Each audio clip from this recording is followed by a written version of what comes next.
ఒక పరామర్శకి వెళ్ళేటప్పుడు అంత ర్యాలీ అవసరమా? అంత బల ప్రదర్శన అవసరమా?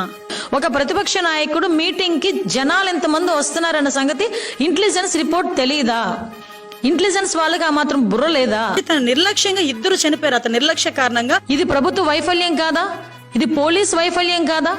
ఎందుకు ఆ యాంగిల్లో చూడలేకపోతున్నారు? జగన్మోహన్ రెడ్డి రాజకీయ లబ్ధి తప్పించి మనుషుల ప్రాణాలంటే లెక్కలేదా? మాట్లాడితే చంద్రబాబు నాయుడు గారు అలా చేసేసారు ఇలా చేసేసారని మాట్లాడుతున్నారే. ఇంత ఉన్మాద పరిస్థితుల్లో కూడా రాజకీయ నాయకులు ఉంటారా?